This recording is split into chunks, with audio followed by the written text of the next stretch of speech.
ഇന്ന് നമ്മുടെ കയ്യിൽ ഒരു ലാപ്ടോപ്പ് ആണുള്ളത്. ഏസറിന്റെ പ്രെഡേറ്ററിന്റെ ഏറ്റവും ലേറ്റസ്റ്റ് ഒരു മോഡൽ. പ്രോസസർ അൾട്രാ 7 255HX ആണ്. 20 കോറുള്ള പ്രോസസർ ആണ് വരുന്നത്. അതിൽ 8 എണ്ണമാണ് performance core. Ram 16GB DDR5 6400 MHz. നമുക്ക് 32GB വരെ എക്സ്പാൻഡ് ചെയ്യാനായിട്ട് പറ്റും. അഡീഷണൽ സ്ലോട്ട് അവൈലബിൾ ആണ്. Gen 4 SSD ആണ് വരുന്നത്. അതിനും എക്സ്പാൻഡ് ചെയ്യാനായിട്ട് നമുക്ക് അഡീഷണൽ സ്ലോട്ട് അവൈലബിൾ ആണ്. ഗ്രാഫിക് കാർഡ് ഞാൻ നേരത്തെ പറഞ്ഞു 8GB RTX 5050 8GB GDDR7 കാർഡാണ്. നമുക്കൊരു 4060 നിലവാരത്തിലുള്ള പെർഫോമൻസ് എക്സ്പെക്ട് ചെയ്യാം. ഡിസ്പ്ലേ ആണ് ഇതിന്റെ ഏറ്റവും വലിയ ഹൈലൈറ്റ് എന്ന് പറയുന്നത്. 16 ഇഞ്ച് 2K OLED ഡിസ്പ്ലേ ആണ്. OLED ഡിസ്പ്ലേ ഒക്കെ ഒരു ഗെയിമിംഗ് ലാപ്ടോപ്പിൽ വരുന്നത് വളരെ ചുരുക്കമാണ്. അപ്പൊ ഏസറിന്റെ പുതിയ സീരീസ് എന്തായാലും OLED ഡിസ്പ്ലേ ആയിട്ടാണ് വരുന്നത്. 240 ഹെർട്സ് ആണ് റിഫ്രഷ് റേറ്റ് വരുന്നത്. അതേപോലെ തന്നെ 100% DCI-P3 കളർ ഗ്യാമറ്റും ഇതിനകത്ത് അവൈലബിൾ ആണ്. ലാപ്ടോപ്പ് മെയ്ഡ് ഇൻ ഇന്ത്യ അല്ല, മെയ്ഡ് ഇൻ ചൈനയാണ്. ഐസേഫ് എന്ന് പ്രത്യേകം മെൻഷൻ ചെയ്തിട്ടുണ്ട്. VESA സർട്ടിഫൈഡ് ഡിസ്പ്ലേ HDR, അതും ട്രൂ ബ്ലാക്ക് 500. അത് HDR സർട്ടിഫൈഡ് ഡിസ്പ്ലേ ആണ്. പ്രത്യേകിച്ച് OLED ആകുമ്പം ഐസേഫ് ആണോ എന്നുള്ള കാര്യം ശ്രദ്ധിക്കണം. ഐസേഫ് ആയിരുന്നാൽ പോലും ഐ സെൻസിറ്റീവ് ആയിട്ടുള്ള ആൾക്കാർക്ക് ഞാനിത് റെക്കമെൻഡ് ചെയ്യുന്നില്ല. കാരണം OLED എപ്പോഴും ഗ്ലെയർ ഉള്ള സ്ക്രീനുകളാണ്. അപ്പോൾ അതെല്ലാം ശ്രദ്ധിച്ചെടുക്കുക. അഥവാ നിങ്ങൾ യൂസ് ചെയ്യുന്നുണ്ടെങ്കിൽ ഒരു ബ്ലൂ ലൈറ്റ് ഫിൽറ്റർ ഉള്ള സ്പെക്ടക്കിൾസ് ഉപയോഗിച്ചെങ്കിലും വർക്ക് ചെയ്യാനായിട്ട് ശ്രമിക്കുക. അത് എൻ്റെ ഭാഗത്തു നിന്നുള്ള ഒരു അഡ്വൈസ് ആണ്. ഇനി ലാപ്ടോപ്പിന്റെ പാക്കേജിംഗ് നോക്കിക്കഴിഞ്ഞാൽ ഇതിനകത്ത് red dot winner 2024 packaging design എന്നൊക്കെ ഉള്ളത് എഴുതിയിട്ടുണ്ട്. പാക്കേജ് ഡിസൈൻ ചെയ്യുന്നതിന് വരെ റെഡ് ഡോട്ട് അവാർഡ് കൊടുക്കുന്നുണ്ട്. ഇനി നമുക്കിത് ഓപ്പൺ ചെയ്യാം. ഫുൾ എക്കോ ഫ്രണ്ട്ലി പാക്കേജിംഗ് ആണ്. ഇതാണ് നമ്മുടെ ലാപ്ടോപ്പ്. ഒരു സെറ്റപ്പ് ഗൈഡ് കൊടുത്തിട്ടുണ്ട്. പ്രെഡേറ്റർ ഹീലിയോസ് നിയോ 16S AI എന്നാണ് പേര്. ഈ പ്രോസസറിനകത്ത് ഒരു NPU ഇന്റഗ്രേറ്റഡ് ആയതുകൊണ്ടാണ് ഇതിനെ AI ലാപ്ടോപ്പ് എന്ന് വിളിക്കുന്നത്. 13 ടോപ്സ് ആണ് NPUവിന്റെ കേപ്പബിലിറ്റി വരുന്നത്. എക്കോ ഫ്രണ്ട്ലി പാക്കേജിങ്ങിൽ നിന്ന് പ്ലാസ്റ്റിക് ഫുൾ ഒഴിവാക്കിയിട്ടില്ല. അഡാപ്റ്റർ 230 വാട്ട്സ് പ്ലാസ്റ്റിക് പാക്കേജിങ്ങിൽ തന്നെയാണ് വരുന്നത്. പിന്നെ പ്രത്യേകിച്ച് കാര്യങ്ങളൊന്നും ഇതിനകത്തില്ല. ഇത്രയാണ് ലാപ്ടോപ്പിന്റെ കണ്ടൻസ് ആയിട്ട് വരുന്നത്. അപ്പോൾ ലാപ്ടോപ്പിനെ നമ്മൾ പുറത്തെടുക്കുകയാണ്. മെറ്റൽ ഫിനിഷാണ്, നല്ല തണുപ്പുണ്ട്. അടിവശവും മുകളിലൊക്കെ മെറ്റൽ ഫിനിഷാണ്. വളരെ സ്ലിം ആണ് സാധനം കേട്ടോ. ഇത്രയും വലിയൊരു പ്രോസസ്സറൊക്കെ അതിനകത്ത് ഇരിക്കുന്നതെന്നൊന്നും പറയത്തില്ല. കൂളിംഗ് സിസ്റ്റം ഒക്കെ എങ്ങനെ ഉണ്ടെന്ന് നമുക്ക് നോക്കാം. 3 പൈപ്പ് ഡിസൈനൊക്കെയാണ് വരുന്നത്. PRMസിനൊക്കെ അത്യാവശ്യം കവറേജ് ഉണ്ട്. മെറ്റലാണ്, അത്യാവശ്യം നല്ല കോൾഡാണ് അതിന്റെ ബോഡി. ഇതാണ് ആ OLED സ്ക്രീൻ. ഇതിപ്പോൾ ഞാൻ പൊട്ടിച്ചെടുത്തതാണെന്ന് ആരും വിചാരിക്കരുത്. ഞാനൊരു വീഡിയോ എടുക്കാൻ വേണ്ടി നേരത്തെ പൊട്ടിച്ചിട്ടുണ്ട്. നിങ്ങളെ ഒന്ന് കാണിച്ചെന്നേ ഉള്ളൂ. അതുകൊണ്ടാണ് ഈ ചെറിയ ഫിംഗർ പ്രിന്റ് മാർക്കൊക്കെ ഉള്ളത്. ലാപ്ടോപ്പിന്റെ keyboard and palm rest area നോക്കി കഴിഞ്ഞു കഴിഞ്ഞാൽ പവർ ബട്ടൺ ഇന്റഗ്രേറ്റഡ് ആണ് കീബോർഡിൽ തന്നെ. പക്ഷേ പവർ മോഡ് സ്വിച്ച് ചെയ്യാൻ വേണ്ടി ഒരു ഡെഡിക്കേറ്റഡ് ബട്ടൺ കൊടുത്തിരിക്കുന്നു. ഇത് തലതിരിച്ച് വെച്ചിരുന്നെങ്കിൽ കുറച്ചുകൂടെ നന്നായിരുന്നു എന്ന് എനിക്ക് തോന്നിയിട്ടുണ്ട്.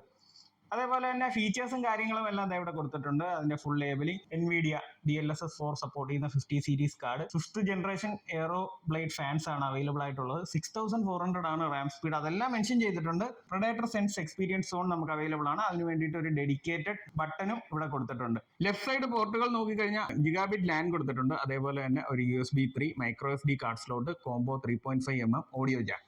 നേവി ബ്ലൂ മെറ്റൽ കളറാണ് വരുന്നത്. പ്രെഡേറ്ററിന്റെ ലോഗോ നമുക്ക് ഇലുമിനേറ്റ് ചെയ്യാൻ പറ്റും. ഫുള്ളി ലൈറ്റ് കൺട്രോൾഡ് ആണ് ഏസറിന്റെ സോഫ്റ്റ്വെയർ വഴി. അതേപോലെ തന്നെ താഴത്തേക്ക് വന്നു കഴിഞ്ഞാൽ ഹീറ്റ് വെന്റ് പുറത്തേക്ക് തള്ളി നിൽക്കുന്ന ഡിസൈൻ ആണ്. യൂസറിന് പ്രത്യേകിച്ച് ഡിസ്റ്റർബൻസ് ഒന്നും ഉണ്ടാവില്ല. ഹീലിയോസ് നിയോ എന്നൊരു ബാഡ്ജിങ് ഇവിടെ കൊടുത്തിട്ടുണ്ട്. അതേപോലെ തന്നെ പോർട്ടുകളെ സംബന്ധിച്ച് പറയുകയാണെന്നുണ്ടെങ്കിൽ ബാരൽ ടൈപ്പ് ചാർജർ ആണ് യൂസ് ചെയ്യുന്നത്. അതിന്റെ പോർട്ട് നമുക്ക് ഇവിടെ കാണാം. HDMI port, thunderbolt port, Type-C 2 എണ്ണം അവൈലബിൾ ആണ്. അതിൽ ഒരെണ്ണം തണ്ടർബോൾട്ട് ബാഡ്ജിങ് കൊടുത്തിട്ടുണ്ട്. റൈറ്റ് സൈഡിലെ പോർട്ടുകളെ കുറിച്ച് പറഞ്ഞാൽ 2 USB 3.0 പോർട്ടുകളാണ് വരുന്നത്. അത് ഒരെണ്ണം സ്ലീപ്പ് ആൻഡ് ചാർജ് സപ്പോർട്ട് ചെയ്യും. പിന്നെ അതേപോലെ തന്നെ ബാറ്ററി ചാർജിങ്ങും പവറും ഇൻഡിക്കേറ്റ് ചെയ്യാനായിട്ട് ഡെഡിക്കേറ്റഡ് ബട്ടൺസും ഇവിടെ കൊടുത്തിട്ടുണ്ട്. അപ്പൊ ഇതിനകത്തൊരു AI ഫീച്ചർ ഉണ്ടെന്ന് ഞാൻ പറഞ്ഞു. എന്താണ് AI ഫീച്ചർ എന്ന് ചോദിച്ചു കഴിഞ്ഞാൽ അതായത് ഈ സ്റ്റുഡിയോ എഫക്ട്സ് ആണ് ഇതിനകത്തൊരു മെയിൻ AI ഫീച്ചർ. 13 ടോപ്സ് ഉള്ള ഒരു NPU ആണ് ഇതിനകത്ത് വരുന്നത്. വളരെ ബേസിക് NPU ആണ്. അതിനെ കൊണ്ട് ചെയ്യാൻ പറ്റുന്നത് ഈ ക്യാമറയിൽ auto framing, eye contact, background effects അങ്ങനെയുള്ള കാര്യങ്ങളാണ് ചെയ്യാൻ പറ്റുന്നത്. NPU അവിടെ വർക്ക് ചെയ്യുന്നത് നിങ്ങൾക്ക് കാണാം. ഇപ്പോൾ ഓൾമോസ്റ്റ് മിനിമം റിക്വയർമെന്റ് എന്ന് പറയുന്നത് ഒരു NPUവിൻ്റെ 50 ടോപ്സ് ഒക്കെ ആയിട്ടുണ്ടെങ്കിലും ഇതിനകത്ത് 13 ടോപ്സേ വരുന്നുള്ളൂ. അപ്പം ബേസിക് സ്റ്റുഡിയോ എഫക്ട്സിനെയൊക്കെയാണ് ഈ AI എന്നുള്ള ബ്രാൻഡിങ് ചെയ്യുന്നത്. അപ്പം അതാണ്ട് AI വർക്ക് ചെയ്യുന്നത് ഈ ഒരു അവസരത്തിൽ മാത്രമാണ്. നിങ്ങൾക്ക് അങ്ങനെ എപ്പോഴും കാണാൻ പറ്റത്തില്ല AI വർക്ക് ചെയ്യുന്നത്. അപ്പോൾ അതൊന്ന് കണ്ടിരിക്കുക. അപ്പോൾ ഇതാണ് പ്രെഡേറ്റർ സെൻസ് എന്ന് പറഞ്ഞ സോഫ്റ്റ്വെയർ. ഇതിനകത്ത് ഇപ്പോൾ പ്ലഗ്ഡ് ഇൻ ആണ് നമ്മുടെ സിസ്റ്റം. ടർബോ മോഡിലാണ് ഇട്ടിരിക്കുന്നത്. ഫാൻ സൗണ്ട് എല്ലാം നമുക്ക് കൺട്രോൾ ചെയ്യാനായിട്ട് പറ്റും. Fan auto മോഡിലാണ്. മാക്സ് ഇട്ട് കഴിഞ്ഞാൽ അത്യാവശ്യം നല്ല ലൗഡായിട്ടുള്ള ഫാൻസ് ആണ്. നിങ്ങൾക്ക് പുറത്ത് മഴ പെയ്യുന്നെന്ന് തോന്നും. അപ്പോൾ അത് അത്രത്തോളം കൂളിങ്ങും എഫക്റ്റീവ് ആണ്. അതുകൊണ്ട് മാത്രമാണ് ഇത്രയും ഫാൻ സൗണ്ട് വരുന്നത്. എനിക്ക് തോന്നുന്നു നിങ്ങൾക്ക് കുറച്ച് കേൾക്കാൻ പറ്റും ഫാൻ സൗണ്ട്. അത്യാവശ്യം ലൗഡായിട്ടുള്ള ഫാൻസ് തന്നെയാണ്. നമ്മളിപ്പോൾ അത് ഓട്ടോ മോഡിൽ തന്നെ തിരിച്ചിടുകയാണ്. ഞാൻ ഈ കണ്ണാടി വെച്ചിരിക്കുന്നത് എനിക്ക് കണ്ണിന് കുറച്ച് പ്രശ്നങ്ങൾ ഉള്ളത് കൊണ്ടാണ്, പ്രത്യേകിച്ച് OLED സ്ക്രീനുമായിട്ട്. ഇനി ലൈറ്റ് എഫക്റ്റ് നിങ്ങൾക്ക് കസ്റ്റമൈസ് ചെയ്യാം. കീബോർഡിൽ ബ്രീത്തിങ് ആണോ വേവ് ആണോ ഏത് വേണോ എന്നുണ്ടെങ്കിലും ഇടാനായിട്ട് പറ്റും. അപ്പോൾ ഇതാണ് ഏസറിന്റെ പ്രെഡേറ്റർ കൺട്രോൾ സെൻസ്. എല്ലാ കാര്യങ്ങളും കസ്റ്റമൈസ് ചെയ്യാനായിട്ട് പറ്റും. ബ്ലൂ ലൈറ്റ് ഷീൽഡ് ഇതിനകത്ത് അവൈലബിൾ ആണ്. ഇതാണ്ട് ബ്ലൂ ലൈറ്റ് എമിഷൻ നിങ്ങൾക്ക് കംപ്ലീറ്റ് കുറയ്ക്കാൻ, കണ്ണ് കുറച്ചുകൂടെ സേഫ് ആയിരിക്കും. OLED റിലേറ്റഡ് സെറ്റിംഗ്സ് ഇതിനകത്തുണ്ട്. സ്ക്രീൻ ബേണിംഗ് ഒന്നും വരാതിരിക്കാനായിട്ട് പർട്ടിക്കുലർ പോർഷൻസ് ഡിസേബിൾ ചെയ്യാനായിട്ട് പറ്റും. അങ്ങനെ കുറേ ഫീച്ചേഴ്സ് ഉണ്ട്. അത് നിങ്ങൾ സോഫ്റ്റ്വെയറിൽ എക്സ്പ്ലോർ ചെയ്ത് നോക്കുമ്പോൾ മനസ്സിലാവും. GPU operating NVIDIA GPU only മോഡലാണ് ഇപ്പോൾ നമ്മൾ ഇട്ടിരിക്കുന്നത്. Core Ultra 7 255HX fabricated on 3 nanometre ആണ് ഇതിന്റെ കമ്പ്യൂട്ട് ഡയൽ എന്ന് പറയുന്നത്. ഇൻസ്ട്രക്ഷൻ സെറ്റ് AVX52 ഒഴിച്ചുള്ള ബാക്കി എല്ലാ ഇൻസ്ട്രക്ഷൻ സെറ്റും സപ്പോർട്ട് ചെയ്യും. കോറുകൾ എന്ന് പറയുന്നത് 8 P കോർ പ്ലസ് 12 D കോറുകളാണ് വരുന്നത്, 20 ത്രെഡും. ഈ കോറുകളെയും പി കോറുകളെയും കൃത്യമായി നമുക്ക് അനലൈസ് ചെയ്യാനായിട്ട് കോർ ഡയറക്ടർ സോഫ്റ്റ്വെയർ ഉപയോഗിക്കാം. ഇതിനകത്ത് ഈ എക്കോ, അതായത് ഇലയുടെ പടമുള്ള കോറുകളാണ് ഈ കോറുകൾ എന്ന് പറയുന്നത്. അത് നമുക്ക് എണ്ണി നോക്കിയാൽ അറിയാം. 1 2 3 4 5 6 7 8 9 10 11 12. ഇനി പി കോറുകളാണെന്നുണ്ടെങ്കിൽ 1 2 3 4 5 6 7 8 കണ്ടേ. അപ്പൊ 8 പി കോറും 12 ഈ കോറുകളുമാണ് ഈ വരുന്നത്. Mother board detail manufacturer Acer ആണ്. മെമ്മറി നമുക്ക് 6400 ആണ് വരുന്നത്. 16 GB DDR5. അതിനകത്ത് ഒരു സ്ലോട്ട് വേക്കന്റ് ആണ്. സാംസങ്ങിന്റെ മെമ്മറി മൊഡ്യൂളാണ് യൂസ് ചെയ്തിരിക്കുന്നത്. ചിപ്പാണ് NVIDIA GeForce RTX 5050 8GB ഉപയോഗിച്ചിട്ടുണ്ട്. TDP 70 വാട്ട്സ് അല്ല, 115 വാട്ട്സ് വരെ എടുക്കും. 110 വാട്ട്സ് വരെ നമുക്ക് ടെസ്റ്റിംഗിൽ കിട്ടിയിട്ടുണ്ട്. GDDR7 ആണ് ഇതിന്റെ മെമ്മറി ടെക്നോളജി വരുന്നത്. അപ്പോൾ ഇത് ഇത്രയാണ് പ്രോസസറിന്റെ ബേസിക് ഡീറ്റെയിൽ എന്ന് പറയുന്നത്. ഇതിനകത്ത് ഇപ്പൊ നിങ്ങൾക്ക് കാണാം, മെജോറിറ്റി പി കോറുകളോടാണ് എല്ലാ ആപ്പുകളും അഫിനിറ്റി കാണിക്കുന്നത്. ഈ കോറുകളെ വെറുതെ വിട്ടിട്ട് എല്ലാ ടാസ്കുകളും പി കോറിലേക്ക് പോയിട്ടുണ്ട്. കാരണം എന്ന് വെച്ച് കഴിഞ്ഞാൽ ഈ ഒരു അൾട്രാ സീരീസ് 200 പ്രോസസറിൽ ഇന്റലിന്റെ ത്രെഡ് ഡയറക്ടർ എന്ന് പറയുന്നത് വളരെ ഒപ്റ്റിമൈസ്ഡ് ആണ്. ആദ്യം പ്രോസസറിന്റെ പി കോറിലേക്ക് എല്ലാ ടാസ്കുകളും പുഷ് ചെയ്യാനായിട്ട് ശ്രമിക്കും. അത് ഓവർലോഡ് ആയാൽ മാത്രമേ ഉള്ളൂ ഈ കോറിലേക്ക് ആ ടാസ്കുകൾ വരുന്നത്. പഴയ ജനറേഷൻ പ്രോസസറുകളെ പോലെ മിസ്അലൈൻമെന്റോ കാര്യങ്ങളോ ഒന്നും ഈ ഒരു സീരീസിൽ ഇല്ല. ബെഞ്ച് മാർക്കിൽ നമ്മൾ ആദ്യം കമ്പയർ ചെയ്യാൻ പോകുന്നത് പാസ് മാർക്കാണ്. പാസ് മാർക്ക് സ്കോറുകൾ നോക്കുമ്പോൾ തന്നെ ഉദ്ദേശം എത്രത്തോളം പെർഫോമൻസ് നമുക്ക് ഡെലിവർ ചെയ്യുമെന്ന് അറിയാൻ പറ്റും. നമ്മളിപ്പോൾ പാസ് മാർക്ക് ടെസ്റ്റ് റൺ ചെയ്യാനായിട്ട് പോവുകയാണ്. അപ്പൊ ഫാൻ എത്രത്തോളം ലൗഡ് ആണെന്നുള്ളത് നിങ്ങൾക്ക് കേൾക്കാൻ പറ്റും. അപ്പൊ ഇതാണ് ഇതിന്റെ ഒരു നോർമൽ ഹൈ സ്പീഡ് അല്ല ഹൈ പെർഫോമൻസിലുള്ള ഫാൻ സൗണ്ട് എന്ന് പറയുന്നത്. FPS ഒക്കെ നമുക്ക് മാക്സിമം കിട്ടിയിരിക്കുന്നത് 260 വരെയാണ്. ഓൾമോസ്റ്റ് ഒരു 30-50 ആ റേഞ്ചിൽ അല്ല 40-60 ആ റേഞ്ചിലൊക്കെയുള്ള പെർഫോമൻസ് ആണ് നമുക്ക് കിട്ടുന്നത്. പാസ് മാർക്ക് സ്കോർ നമ്മൾ ഇവാലുവേറ്റ് ചെയ്ത് നോക്കുകയാണെന്നുണ്ടെങ്കിൽ ഇതിപ്പോ സൈമൾട്ടേനിയസ് റെക്കോർഡിംഗ് OBS സ്റ്റുഡിയോയും കൂടെ ഓൺ ആയി കിടക്കുന്നത് കൊണ്ടാണ് സാധാരണ CPUവിന്റെ സ്കോർ ഒരു 46,000 എബവ് ആണ് നമുക്ക് കിട്ടുന്നത്. ഗ്രാഫിക്സിന്റെ സ്കോർ നമുക്ക് 19,000 വരെ കിട്ടും. മെമ്മറി നമുക്കൊരു 3000 അടുപ്പിച്ച് ഈ സിംഗിൾ ചാനൽ മോഡിൽ തന്നെ കിട്ടും. ഡിസ്കും എബവ് 50,000 കിട്ടും. അപ്പോൾ ഒരു വലിയ ആപ്ലിക്കേഷൻ ഇതിനകത്ത് സൈമൾട്ടേനിയസ്ലി റെക്കോർഡ് ചെയ്ത് കൊണ്ടിരിക്കുന്നു എന്നുള്ള കാര്യം കൂടെ നമ്മൾ ഓർമ്മയിൽ വയ്ക്കുക. വളരെയധികം മികച്ച ഒരു പ്രോസസർ സ്കോറാണ്. കാരണം 46,000 ഒക്കെ നമുക്ക് സ്കോർ i9 പോലുള്ള പ്രോസസറിലൊക്കെ ആയിരുന്നു നേരത്തെ ഉള്ളത്. പക്ഷെ അതിനും ചില ഇഷ്യൂസ് ഉണ്ടായിരുന്നു, ഈ ത്രെഡിന്റെ ഒക്കെ സ്കെഡ്യൂളിംഗ് ഇഷ്യൂസ്. പക്ഷെ ഇതിനകത്ത് അതില്ല എന്ന് തന്നെ പറയാം. ഗ്രാഫിക്സ് അതേപോലെ തന്നെയാണ്. ഒരു 19,000 എന്നൊക്കെ പറയുമ്പോഴത്തേക്ക് ഓൾമോസ്റ്റ് ഒരു 40-60 നിലവാരമാണ്. മെമ്മറി നമുക്ക് 32 GB ആക്കി കഴിഞ്ഞാൽ കിട്ടിലുമായിരിക്കും. ഒരു 3,500 എബവ് ഒക്കെ സ്കോർ കിട്ടും. നല്ല എക്സലന്റ് പെർഫോമൻസും കിട്ടും. ഡിസ്കും അതേപോലെ തന്നെ 7,400 MB/s മുകളിലുള്ള ഒരു ഡിസ്കാണ് ഉപയോഗിച്ചിരിക്കുന്നത്. അപ്പോൾ ഇത് നമ്മൾ നേരത്തെ പറഞ്ഞ പോലെ OBS എല്ലാം ഓഫ് ചെയ്ത് ഒരുവിധം പ്രോസസ്സുകളൊക്കെ എക്സിറ്റ് ചെയ്തിട്ടുള്ള ഒരു പാസ് മാർക്ക് സ്കോറാണ്. അപ്പോൾ അറിയാം എന്തിനു വേണ്ടി വ്യത്യാസമുണ്ട്. 50,000 ഒക്കെയാണ് CPU സ്കോർ. അതേപോലെ ഗ്രാഫിക്സ് ഒരു 18,300 ഉണ്ട്. ഡിസ്കും ഒരു 51,500 ഉണ്ട്. അപ്പം ബാക്ക്ഗ്രൗണ്ട് പ്രോസസ്സുകൾ ഇല്ലാതെ വേണം ബെഞ്ച് മാർക്ക് ചെയ്ത് കറക്റ്റ് റിസൾട്ട് അറിയാനായിട്ട്. ഇത് ഓവർക്ലോക്ക് ചെയ്താൽ നമുക്കൊരു 19,000 വരെ കിട്ടും. നമ്മളിപ്പോൾ MSI ആഫ്റ്റർ ബേർണർ എനേബിൾ ചെയ്തിട്ടില്ല. കോർ ക്ലോക്കും മെമ്മറി ക്ലോക്കും കൂട്ടി വെച്ച് കഴിഞ്ഞാൽ 19,000 വരെ ഒരു പ്രശ്നമില്ലാതെ സ്റ്റേബിൾ ആയിട്ട് നമുക്ക് സ്കോർ കിട്ടുകയും ചെയ്യും. ഇനി നമുക്ക് അടുത്ത് ചെക്ക് ചെയ്യാനുള്ളത് സിസ്റ്റം ടെമ്പറേച്ചേഴ്സ് എങ്ങനെ ഉണ്ടായിരുന്നു എന്നുള്ളതാണ്. പ്രോസസർ 104 ഡിഗ്രി വരെ ഹിറ്റ് ചെയ്തിട്ടുണ്ട്. തെർമൽ ത്രോട്ട്ലിംഗ് എന്തായാലും ഉറപ്പായിട്ടും ഉണ്ടാകും. പിന്നെ അതേപോലെ തന്നെ ഇനി നോക്കാനുള്ളത് CPUവിന്റെ PL1 PL2 ലിമിറ്റിനെ കുറിച്ച് നമ്മൾ പറഞ്ഞില്ല. പ്രോസസർ പറഞ്ഞപ്പോഴത്തേക്ക് 85 വാട്ട്സിലാണ് PL1 ലിമിറ്റ് കോൺഫിഗർ ചെയ്തിരിക്കുന്നത്. നോർമലി ഉള്ള 55 വാട്ട്സിനേക്കാളും ഒരു 30 വാട്ട്സ് കൂട്ടിയാണ് വെച്ചിരിക്കുന്നത് പെർഫോമൻസ് കൂടുതൽ കിട്ടാൻ വേണ്ടി. 140 വാട്ട്സിലാണ് PL2 കോൺഫിഗർ ചെയ്തിരിക്കുന്നത്. അതൊക്കെ ഇന്റലിന്റെ ഓൺ കാര്യങ്ങളാണ്. അവർ PL2 PL1 എല്ലാം കൂട്ടിയൊക്കെ വെച്ചാണ് പെർഫോമൻസ് കൂടുതൽ കിട്ടുന്നത്. 106 ആണ് CPU മാക്സിമം ഹിറ്റ് ചെയ്തിരിക്കുന്നത് ബെഞ്ച് മാർക്ക് റിസൾട്ടിൽ. CPU എത്ര പവർ മാക്സിമം എടുത്തു എന്ന് ചോദിച്ചു കഴിഞ്ഞാൽ 144 വാട്ട്സ് CPU എടുത്തിട്ടുണ്ട്. അപ്പൊ 140 വാട്ട്സ് PL2 കഴിഞ്ഞും പവർ എടുത്തിട്ടുണ്ട് ടെർബോയിൽ. ടോട്ടൽ സിസ്റ്റം പവർ എടുത്തിരിക്കുന്നത് 190 വാട്ട്സ് ആണ്. അതുകൊണ്ടാണ് ഞാൻ എപ്പോഴും പറയുന്നത് 170 വാട്ട്സിന് എബോവ് നമുക്ക് അഡാപ്റ്റർ വാട്ട്സ് ഉണ്ടെങ്കിൽ അത്രയും നല്ലതാണ്. 230 ഒരു സ്റ്റേബിൾ ആയിട്ടുള്ള അഡാപ്റ്റർ വാട്ട്സ് തന്നെയാണ്. അത് നമുക്ക് ഗെയിമിംഗ് ടെസ്റ്റിലൊക്കെ കൂടുതൽ ഡീറ്റെയിൽസ് അറിയാനായിട്ട് പറ്റും. പിന്നെ ഗ്രാഫിക്സിന്റെ GPU ടെമ്പറേച്ചർ നമുക്ക് വരുന്നത് 71.5 ആണ് മാക്സിമം ഹിറ്റ് ചെയ്തിരിക്കുന്നത്. തെർമൽ ലിമിറ്റ് 87 എത്തിയാൽ മാത്രമേ GPU ത്രോട്ടിൽ ചെയ്യത്തുള്ളൂ. 115 വാട്ട്സ് ആണ് TGP വരുന്നത്. 91 വാട്ട്സ് വരെ അത് ഹിറ്റ് ചെയ്തിട്ടുണ്ട്. അപ്പോൾ ഇത് ഇത്രയാണ് ഇതിന്റെ തെർമൽ നിലവാരം എന്ന് പറയുന്നത്. അപ്പം ഹീറ്റിംഗ് എങ്ങനെ ഉണ്ടെന്നും കൂടെ അറിഞ്ഞിരിക്കുക. പക്ഷെ അത് നമുക്ക് വിസിബിൾ ആയിട്ട് പാം റെസ്റ്റിലോ കാര്യങ്ങളിലോ ഒന്നും അറിയാൻ പറ്റത്തില്ല. ഇവിടെയൊക്കെ ഒട്ടും ഹീറ്റ് ഇല്ല. അതാണ്ട് ഇൻടേക്ക് എല്ലാം നമുക്ക് ഇവിടെ അറിയാനായിട്ട് പറ്റും. 2 എക്സോസ്റ്റുകളാണ് ഒരു ഫാനിന് കൊടുത്തിരിക്കുന്നത്. അതുകൊണ്ട് യൂസറിനെ സംബന്ധിച്ച് തെർമൽസ് എന്ന് പറയുന്നത് കൺസേണിങ് ആയ ഒരു ഫാക്ടറേ അല്ല. സ്പീക്കർ എന്ന് പറയുന്നത് വളരെ കിടിലം ക്വാളിറ്റി ഒരു സ്പീക്കറാണ് വരുന്നത്. DTS X എന്നൊക്കെ നമുക്ക് ഇതിനകത്ത് ബാഡ് ചെയ്തിട്ടുണ്ട്. പക്ഷെ ഞാൻ പറയാം, ഒരു ഗെയിമിംഗ് ലാപ്ടോപ്പിൽ കിട്ടാനുള്ള ഏറ്റവും കിടിലം സൗണ്ട് ക്വാളിറ്റി തന്നെയാണ്. വളരെ മികച്ച സ്പീക്കേഴ്സ് ആണ്. പക്ഷേ നിങ്ങൾക്ക് വിഷ്വൽ ക്വാളിറ്റിയും ഓഡിയോ ക്വാളിറ്റിയും ഇതിൽ നിന്ന് തന്നെ അറിയാൻ പറ്റും എത്രത്തോളം മികച്ച വിഷ്വൽസും ഓഡിയോയുമാണ് ഇതിൽ നിന്ന് കിട്ടുന്നതെന്ന്. അടുത്തത് നമ്മൾ ടെസ്റ്റ് ചെയ്യാൻ പോകുന്നത് 3D മാർക്ക് ബെഞ്ച് മാർക്ക് ആണ്. ഗെയിമേഴ്സ് ബെഞ്ച് മാർക്ക് എന്നറിയപ്പെടുന്ന 3D മാർക്കിൽ ഉദ്ദേശം എത്ര സ്കോർ കിട്ടുന്നു എന്ന് നമുക്ക് നോക്കാം. എടുത്താണ്. അപ്പൊ നമ്മൾ 3D മാർക്കാണ് ഇപ്പൊ ടെസ്റ്റ് ചെയ്തുകൊണ്ടിരിക്കുന്നത്. ടൈംസ് 5 ടെമ്പറേച്ചേഴ്സ് നമുക്കൊന്ന് നോക്കാം. ഇതൊരു സെക്കൻഡ് ടെസ്റ്റ് കഴിയുമ്പോഴത്തേക്ക് നമുക്ക് ടെമ്പറേച്ചർ ഒന്ന് മോണിറ്റർ ചെയ്യാം.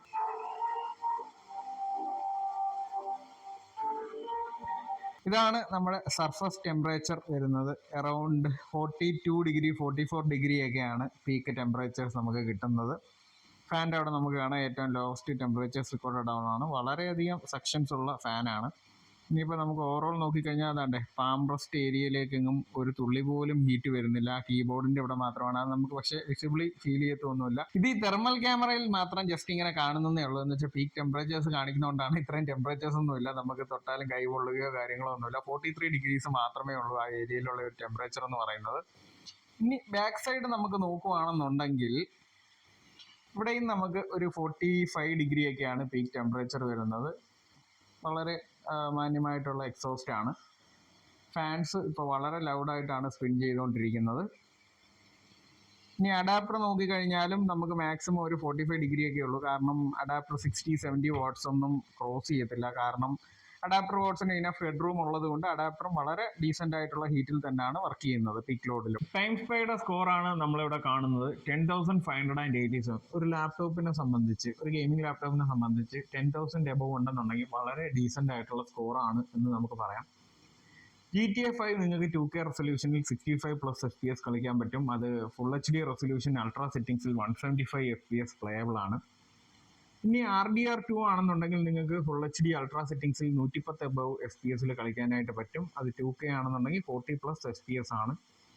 ബാറ്റിൽ ഫീൽഡ് 5 ആണെന്നുണ്ടെങ്കിൽ 2Kയിൽ നിങ്ങൾക്ക് 95+ FPS, അത് ഫുൾ HD ആണെന്നുണ്ടെങ്കിൽ 200+ FPS അൾട്രാ സെറ്റിംഗ്സിൽ പ്ലേയബിൾ ആണ്. അപ്പോൾ നമ്മൾ black myth Wukong without DLSS full HD റെസൊല്യൂഷനിലാണ് ടെസ്റ്റ് ചെയ്യാനായിട്ട് പോകുന്നത്. ഞങ്ങളെ വളരെ വൃത്തിയായിട്ട് കാണാമെന്ന് പ്രതീക്ഷിക്കുന്നു. കാരണം ക്ലിയർ ഉള്ള സ്ക്രീനാണ്. ഇത് 2K റെസൊല്യൂഷൻ ആണെന്നുണ്ടെങ്കിൽ ഞാൻ ഈ ടെസ്റ്റ് ഫുൾ HDയിലാണ് ചെയ്തിരിക്കുന്നത്. കാരണം 2K ഗെയിമിംഗ് ഒന്നും അങ്ങനെ ആരും ഇതിൽ ചെയ്യാറില്ല. ഫുൾ HD റെസൊല്യൂഷൻ ആണെന്നുണ്ടെങ്കിൽ നിങ്ങൾക്ക് കുറച്ചുകൂടെ FPS കൂടുതൽ കിട്ടും. അതേപോലെ തന്നെ സ്റ്റട്ടേഴ്സ് കുറയും. ഈ വാട്ടറിന്റെ ക്വാളിറ്റി ഒക്കെ നിങ്ങൾക്ക് കാണാം. Without DLSS. വിത്ത് DLSSൽ കുറച്ച് വ്യത്യാസം വരും. പക്ഷേ എനിക്ക് തോന്നുന്നു DLSS 4ൽ വലിയൊരു ക്വാളിറ്റി ഡ്രോപ്പ് വരാൻ ചാൻസ് ഇല്ല. അത് തന്നെയാണ് 50 സീരീസ് ഹൈലൈറ്റ് ചെയ്യുന്നത്. പിന്നെ അതുപോലെ തന്നെ GDDR7 മെമ്മറി എഫിഷ്യൻസിക്ക് വേണ്ടിയിട്ട്. അതുകൊണ്ട് ഗ്രാഫിക്സ് പെർഫോമൻസ് 50 സീരീസിൽ കുറച്ചുകൂടെ ബെറ്റർ ആണ് ഇൻ ഗെയിമിംഗ്. അതേപോലെ വീഡിയോ എഡിറ്റിംഗിലും വ്യത്യാസമുണ്ട് കേട്ടോ. അത് നമുക്ക് സ്കോർ ചെക്ക് ചെയ്യുമ്പോൾ അറിയാനായിട്ട് പറ്റും. ഈ ടെസ്റ്റ് ചെയ്യുന്നതിന് മുമ്പ് ഡ്രൈവേഴ്സ് എല്ലാം അപ്ഡേറ്റ് ചെയ്തിട്ട് ചെയ്യണമെന്നാണ് എൻ്റെ റിക്വസ്റ്റ്. ഒരിക്കലും സ്റ്റോക്ക് ഡ്രൈവേഴ്സിൽ ചെയ്യരുത്. കാരണം 50 സീരീസ് റെഗുലർലി ഡ്രൈവർ അപ്ഡേറ്റുകൾ വരുന്നുണ്ട്. അപ്പോൾ ഡ്രൈവർ അപ്ഡേറ്റ് നിങ്ങൾ വരുന്ന അനുസരിച്ച് ചെയ്തു കൊടുക്കുക. ക്വാളിറ്റി നിങ്ങൾക്ക് കാണാം. കറക്റ്റ് ആ വാട്ടറിന്റെ ക്വാളിറ്റി. അത് FSR ആണെന്നുണ്ടെങ്കിൽ ഒരുമാതിരി രോമം ഒഴുകി പോകുന്നതാണൊക്കെ ഇരിക്കും. പക്ഷേ സ്റ്റോക്ക് സെറ്റിംഗ്സിലാണ് കാണാൻ ഏറ്റവും കിടിലം. ടെറൈൻ്റെ ക്വാളിറ്റി ആ ബ്രൈറ്റ്നസ് കൂട്ടിയപ്പോഴത്തേക്ക് നല്ല വ്യത്യാസമുണ്ട്. 84 FPS ഇപ്പോൾ ഓടിക്കൊണ്ടിരിക്കുന്നത് കറണ്ട് FPS. അത് ഓരോ സീൻ അനുസരിച്ച് മാറും. അപാരമായ ബ്രൈറ്റ്നസ്. അതാണ് ഈ OLED ഗെയിമിങ്ങിനെ എല്ലാവരും പ്രിഫർ ചെയ്യുന്നത്. പക്ഷെ കണ്ണ് സൂക്ഷിക്കുക. ഞാൻ ഈ കണ്ണാടി ആദ്യമായിട്ടാണ് ഒരു ലാപ്ടോപ്പ് റിവ്യൂ ചെയ്യുമ്പോൾ വെക്കേണ്ടി വരുന്നത്. എനിക്ക് OLED ലാപ്ടോപ്പുകൾ അത്ര താല്പര്യമുള്ള ഒരു സാധനമല്ല. ഐസ് വളരെ സെൻസിറ്റീവ് ആയിട്ടുള്ള ആളാണ്. ഒരു S20FE ഉപയോഗിച്ച് പണി മേടിച്ച ആളാണ്. അപ്പം എനിക്ക് PWM ഫ്ലിക്കറിങ് അതേപോലെ തന്നെ OLED സ്ക്രീനുകളോട് അമിതമായ താല്പര്യമില്ല. ഞാൻ എപ്പോഴും ഒരു IPS ഡിസ്പ്ലേ പ്രിഫർ ചെയ്യുന്ന ആളാണ്. അത് നിങ്ങളുടെ താല്പര്യം അനുസരിച്ച് ചൂസ് ചെയ്യാം. ടെസ്റ്റ് ചെയ്താൽ തീർന്നു. നമുക്ക് FPS ഒന്ന് നോക്കാം. 87 FPS ആണ് ആവറേജ് വരുന്നത്. Maximum 101 FPS. മൈക്രോ സ്റ്റട്ടേഴ്സ് ഒന്നും തീരെ ഇല്ല എന്ന് പറയുന്നില്ല. വളരെ പൊടിക്ക്, അതൊക്കെ നെഗ്ലിജിബിൾ ആണ്. DRAM ഉപയോഗിച്ചിരിക്കുന്നത് 4.2 GB, ലോ ഫിസ്റ്റ് 77 FPS ആണ്. റെസൊല്യൂഷൻ ഫുൾ HD-യിലാണ് നമ്മൾ ഇട്ടിരിക്കുന്നത്, WXGA റെസൊല്യൂഷൻ. എല്ലാം പ്രീസെറ്റ് ആണ്. മോഷൻ ബ്ലറൊക്കെ നമ്മൾ ഓഫ് ചെയ്തിട്ടുണ്ട്. Super resolution 39 ഇട്ടിട്ടുള്ളൂ. അതിനനുസരിച്ച് വേരി ചെയ്യും. നിങ്ങളുടെ ക്വാളിറ്റി അനുസരിച്ച് ടെസ്റ്റ് ചെയ്യുക. എങ്കിലും വളരെ ഡീസെന്റ് ആയിട്ടുള്ള ഒരു എക്സ്പീരിയൻസ് നമുക്ക് ഇതിൽ നിന്ന് കിട്ടുന്നുണ്ട്. അതാണ്ട് ക്വാളിറ്റി ഡ്രോപ്പ് ഓൺ DLSS നിങ്ങൾക്ക് വ്യക്തമായി കാണാനായിട്ട് പറ്റും. FPS കൂടി 142 FPS ആണ്. ഞാൻ പറയുന്നത് വിത്തൗട്ട് DLSS കളിക്കണമെന്നാണ്. എൻ്റെ അടുത്ത് പലരും പറഞ്ഞിട്ടുണ്ട്. അപ്പം ഞാൻ അങ്ങനെയും ക്വാളിറ്റി ചെക്ക് ചെയ്ത് നോക്കിയപ്പം DLSS ഒഴിവാക്കുന്നതാണ് നല്ലത്. ഇതൊരുമാതിരി സോപ്പ് വെള്ളം പതഞ്ഞു പോകുന്നതാണെങ്കിൽ ഇരിക്കും ഇല്ലേ. മേലിൽ നിന്ന് ആരോ തുണി കഴുകി വെള്ളം ഒഴുകി വിട്ടാണെങ്കിൽ ഇരിക്കും. ആ ബാറ്ററിൻ്റെ ഒക്കെ ക്വാളിറ്റി ഭയങ്കരമാണ്. FSR ഇതിനേക്കാളും ദുരന്തമാണ്. പഞ്ഞിക്കെട്ട് ഒഴുകി പോകുന്ന കണക്കൊക്കെ ഇരിക്കും. വെജിറ്റേഷൻ്റെ ക്വാളിറ്റി മാറുന്നുണ്ട്. AI എന്ന് പറഞ്ഞ് ഇപ്പൊ എല്ലാത്തിനും AI എന്ന് പറയുന്നതുകൊണ്ട് നമ്മൾ AI പറയുന്നു, DLSS പറയുന്നു. ആക്ച്വലി സംഭവം ഇതാണ്. ക്വാളിറ്റി ഡ്രോപ്പ് ഉണ്ട്. അത് ഫ്രെയിം ജെൻ ഉപയോഗിക്കാതെയും ഫ്രെയിം ജെൻ ഉപയോഗിച്ച് നിങ്ങൾ ഓരോ ഗെയിമുകളും കളിച്ച് നോക്കിയാലേ അറിയാൻ പറ്റും. ഇതിപ്പോൾ നമ്മൾ റേ ട്രേസിംഗ് ഉൾപ്പെടെ എനേബിൾ ചെയ്തിട്ടുണ്ട്. അത് എഫക്റ്റ് ആയിട്ടുണ്ടോ എന്ന് ഇനി സെറ്റിംഗ്സ് ലാസ്റ്റ് വരുമ്പോഴേ അറിയാൻ പറ്റും. ഇതിപ്പം 130 FPS ആണ് കിട്ടുന്നത്. ഈ വാട്ടറിന്റെ ക്വാളിറ്റി റിഫ്ലക്ഷൻ ഒക്കെ വരുമ്പോഴത്തേക്ക് ഏറ്റവും ലോവസ്റ്റ് ആയിരിക്കും കിട്ടുന്നത്. അതെ 132 127 വരെയൊക്കെ പോയിട്ടുണ്ട്. ഈ ഒരു സോയിലിന്റെ ക്വാളിറ്റി മാറിയിട്ടുണ്ട്. ആ ട്രീയുടെ ബാർക്കിന്റെ ക്വാളിറ്റി മാറിയിട്ടുണ്ട്. അത് നമുക്ക് രണ്ടും കമ്പയർ ചെയ്ത് നോക്കുമ്പോഴത്തേക്ക് അറിയാനായിട്ട് പറ്റും. ഈ ഒരു ടെറൈൻ, ആ റോക്കിന്റെ ഒക്കെ ക്വാളിറ്റി മാറിയിട്ടുണ്ട്. ആ ഗ്രാസ് ഒക്കെ എന്തൊക്കെയോ പോലെ അല്ലേ. അതെന്തോ തീ പിടിക്ക, എന്തിനാണിത്? പോച്ചയ്ക്ക് എന്തോ അനക്കമൊക്കെ ഉണ്ടല്ലേ. വേണ്ട, അല്ലാതെ കളിക്കുന്നതായിരുന്നു നല്ലതല്ലേ. അപ്പോൾ നിങ്ങളുടെ അടുത്ത് DLSS ഒഴിവാക്കി കളിക്കാൻ ഞാൻ ആവശ്യപ്പെടുന്നു. നമുക്ക് സ്റ്റോറി ഗെയിമിന് അത്ര FPS ഒന്നും ആവശ്യമില്ലെന്ന് തോന്നുന്നു. അല്ലെങ്കിൽ ഒരു 60 90 ഒക്കെ കിട്ടുവാണെന്നുണ്ടെങ്കിൽ സ്വർഗമാണ്. ഹൈ സെറ്റിംഗ്സിൽ ധാരാളം. വാലറന്റ് പോലുള്ള ഗെയിംസിൽ നമുക്ക് ഇതിനകത്ത് ഒരു 300 അബവ് കിട്ടുന്നുണ്ട് കേട്ടോ, ട്രെയിനിങ് ലോബി ഏരിയയിലൊക്കെ. അപ്പോൾ 139 FPS ആണ് നമ്മൾ കിട്ടുന്നത്. റേ ട്രേസിംഗ് നമുക്ക് ഏറ്റവും ലോ ആണ്. അതുകൊണ്ട് ഫുൾ റേ ട്രേസിംഗ് നമുക്ക് ലോ ആണ് സെറ്റിംഗ്സ്. DLSS ആണ് ഇട്ടിരിക്കുന്നത്. ഫ്രെയിം ജനറേഷൻ ഓൺ ആണ്. ഹൈ സെറ്റിംഗ്സ് ആണ്. സൂപ്പർ റെസൊല്യൂഷൻ നമ്മൾ 39 ഇട്ടിട്ടുള്ളൂ. അപ്പോൾ അത് കുറച്ചുകൂടെ കൂട്ടാം. ചെറിയ സ്റ്റട്ടേഴ്സ് ഒക്കെ ഉണ്ട്. 63 FPS ആണ് മിനിമം കിട്ടിയിരിക്കുന്നത്. അതൊരു സ്റ്റട്ടറിന്റെ സൂചനയാണ്. Low first 125 FPS. അതുകൊണ്ട് ഞാൻ പറയുന്നത് നിങ്ങൾ DLSS ഉപയോഗിക്കാതെ കളിക്കണം എന്നുള്ളതാണ്. ഓക്കെ, ഇനി നമ്മൾ റൺ ചെയ്യുന്നത് വീഡിയോ എഡിറ്റിംഗ് പെർഫോമൻസ് എങ്ങനെ ഉണ്ടെന്ന് ചെക്ക് ചെയ്യാനാണ്. ബഡ്ജറ്റ് ബെഞ്ച് മാർക്കാണ് നമ്മൾ യൂസ് ചെയ്തിരിക്കുന്നത്. പ്രീമിയർ 2025 എത്രത്തോളം സ്കോർ കിട്ടും എന്ന് നമുക്ക് നോക്കാം. ബഡ്ജറ്റാണ് വൈഡ്ലി പെർഫോമൻസ് അസസ് ചെയ്യാൻ ഉപയോഗിക്കുന്നത്. ഈ ഒരു റെൻഡറിങ് പർപ്പസ് അങ്ങനെയൊക്കെ ഉള്ളതിനെ അസസ് ചെയ്യാൻ ഉപയോഗിക്കുന്നത്. അപ്പം പ്രീമിയർ 2025 എങ്ങനെ പെർഫോം ചെയ്യുന്നു എന്ന് നമുക്കൊന്ന് നോക്കാം. എഡിറ്റിംഗ് ടൈമിലാണ് നമുക്ക് മൾട്ടി കോർ യൂസേജ് കറക്റ്റ് അറിയാനായിട്ട് പറ്റുന്നത്. പീക്ക് കോർ ഏകദേശം 180% ഒക്കെ ലോഡ് ആകുമ്പോഴാണ് ഈ കോർ യൂസ് ചെയ്യാൻ തുടങ്ങുന്നതും അതും എക്സസ് യൂസേജ് ആണ് കാണിക്കുന്നത്. അതിൻ്റെ മാക്സിമം ക്ലോക്ക് സ്പീഡിൽ തന്നെയാണ് ഈ കോറും പീക്ക് കോറുകളും എല്ലാം വർക്ക് ചെയ്യുന്നത്. നിങ്ങൾക്ക് നോക്കിയാൽ കാണാൻ പറ്റും. അതേസമയം ഒരു ഗെയിമിംഗ് ടൈമിലാണെന്നുണ്ടെങ്കിൽ മെയിൻലി പീക്ക് കോറുകളോട് സ്റ്റിക്ക് ചെയ്താണ് ഗെയിമുകളെല്ലാം വർക്ക് ചെയ്യുന്നത്. സിംഗിൾ കോർ പെർഫോമൻസ് കൂടുതൽ ഡിപ്പെൻഡ് ചെയ്യുന്നത് കൊണ്ടായിരിക്കാം. പക്ഷേ ഒരു കാര്യം പറയാം, പീക്ക് കോറുകളുടെ യൂസേജ് വളരെ കൃത്യമായി അൾട്രാ സീരീസിൽ അസൈൻ ചെയ്തിട്ടുണ്ട്. പീക്ക് കോറുകൾ എക്സസ് ആയാൽ മാത്രമേ ഈ കോറുകളിലേക്ക് ടാസ്കുകൾ അസൈൻ ചെയ്യുന്നുള്ളൂ. മറ്റേതുപോലെ ഈ കോറിലേക്ക് ആദ്യം അസൈൻ ചെയ്ത് മൊത്തത്തിൽ വർക്ക് സ്ലോ ആവുകയോ കാര്യങ്ങളോ ഒന്നുമില്ല. ഇത് ഗെയിമിംഗ് ടൈം വേഴ്സസ് എഡിറ്റിംഗ് ടൈമിലുള്ള ഒരു പെർഫോമൻസ് ഡിഫറൻസ് ആണ്. എത്രത്തോളം ഈ കോറുകളും പീക്ക് കോറുകളും ഗെയിമിനെയും അതേപോലെ തന്നെ എഡിറ്റിംഗ് ആപ്സിനെയും ഡിപ്പെൻഡ് ചെയ്യുന്നു എന്നുള്ളത്. മെയിൻലി ഗെയിം റൺ ചെയ്യുമ്പോൾ പീക്ക് കോറുകളാണ് സ്റ്റിക്ക് ഓൺ ചെയ്യുക. അതേപോലെ തന്നെ മൾട്ടി കോർ പെർഫോമൻസ് എഡിറ്റിംഗ് വരുമ്പോൾ മാത്രമാണ് ഈ കോറുകൾക്ക് എന്തെങ്കിലും ജോലി വരുന്നത്. ബഡ്ജറ്റ് പ്രീമിയർ നമുക്ക് സ്കോർ കിട്ടിയിരിക്കുന്നത് 9699 ആണ്. അതൊരു 16 GB റാം ഉള്ള മെഷീനെ സംബന്ധിച്ച് വളരെ എക്സലന്റ് ഒരു സ്കോറാണ്. 32 ഒക്കെ ആണെന്നുണ്ടെങ്കിൽ ഒരു 10,500 റേഞ്ചിലൊക്കെ നമുക്ക് സ്കോർ കിട്ടും. അപ്പോൾ 50-50 ഗ്രാഫിക്സ് 8 GB ആണെന്നുണ്ടെങ്കിലും 4060യേക്കാളും വളരെയധികം ഇംപ്രൂവ്മെന്റ് വീഡിയോ എഡിറ്റിംഗിൽ തന്നെ തരുന്നുണ്ട്. ഇനി നമ്മൾ അടുത്ത് ടെസ്റ്റ് ചെയ്യുന്നത് ഫോട്ടോഷോപ്പിന്റെ സ്കോറാണ്. 2025 വെർഷൻ വേർഷൻ തന്നെ ബജറ്റ് ബെഞ്ച് മാർക്കിൽ എന്ത് സ്കോർ കിട്ടുമെന്ന് നമുക്ക് നോക്കാം. ബജറ്റ് ഫോട്ടോഷോപ്പിന്റെ സ്കോർ നിങ്ങൾക്ക് വരുന്നത് 7364 ആണ്. അത് വളരെ ഡീസെന്റ് ആയിട്ടുള്ള ഒരു സ്കോറാണ് ഫോട്ടോഷോപ്പിനെ സംബന്ധിച്ച്. മോറോവർ നിങ്ങൾക്കുള്ള അഡ്വാൻറ്റേജ് എന്ന് പറഞ്ഞു കഴിഞ്ഞാൽ വളരെ എക്സലന്റ് ക്വാളിറ്റി, പക്കാ കളർ ആക്യുറേറ്റ്, പ്രിന്റ് എടുത്താലും ഫോട്ടോയും തമ്മിൽ യാതൊരു വ്യത്യാസവും ഇല്ലാത്ത ഒരു സ്ക്രീൻ കിട്ടും എന്നുള്ളതാണ്. അപ്പോൾ ഇത് റാം 32 GB അപ്ഗ്രേഡ് ചെയ്യാൻ പറ്റുന്നവർ ചെയ്യുക. കാരണം 16 GB 6400 റാമിന് തന്നെ അറൌണ്ട് 7000 റുപ്പീസ് ഒക്കെ കോസ്റ്റ് വരുമെന്നാണ് എൻ്റെ ഒരു കണക്ക് കൂട്ടൽ. അപ്പൊ അതുകൊണ്ടാണ് ഈസർ ഇതിനെ 16 GB മാത്രമാക്കി ഇറക്കിയത്. താല്പര്യമുള്ളവർക്ക് അപ്ഗ്രേഡ് ചെയ്യാം. 32 GB അപ്ഗ്രേഡ് ചെയ്താൽ വളരെ ഡീസെന്റ് ആയിട്ട് പെർഫോമൻസ് കിട്ടുന്ന ഒരു മെഷീൻ തന്നെയാണ്. അപ്പൊ ഇത്രയാണ് Acer Predatorന്റെ പുതിയ ലാപ്ടോപ്പിനെ കുറിച്ച് നമുക്ക് പറയാനുള്ളത്. ഇനി നിങ്ങൾക്ക് കൂടുതൽ എന്തെങ്കിലും പെർഫോമൻസിനെ കുറിച്ച് അറിയണമെന്നുണ്ടെങ്കിലോ ഇത് ബൈയിങ് ഓപ്ഷൻസ് എവിടെയാണെന്ന് അറിയണമെന്നുണ്ടെങ്കിലോ വിളിച്ചാൽ മതി. നമ്പർ ഞാൻ താഴെ കൊടുത്തിരിക്കാം. അപ്പോൾ ഓവറോൾ നോക്കുകയാണെന്നുണ്ടെങ്കിൽ ഇത്രയും ടെസ്റ്റുകളൊക്കെ കഴിഞ്ഞപ്പോൾ നിങ്ങൾക്ക് ഈ ലാപ്ടോപ്പിനെ കുറിച്ച് ഒരു ഐഡിയ കിട്ടി കാണും. പെർഫോമൻസ് എങ്ങനെയുണ്ട്, ലുക്ക് എങ്ങനെയുണ്ട്. സോ ഇത് ഇത്രയും കൊണ്ട് ഞാൻ ഈ വീഡിയോ വൈൻഡപ്പ് ചെയ്യുകയാണ്. മോർ ഡീറ്റെയിൽസ് കമന്റ് ചെയ്യാം. നിങ്ങൾക്ക് എന്നെ ഡയറക്റ്റ് കോൺടാക്ട് ചെയ്യാം. Okay, by.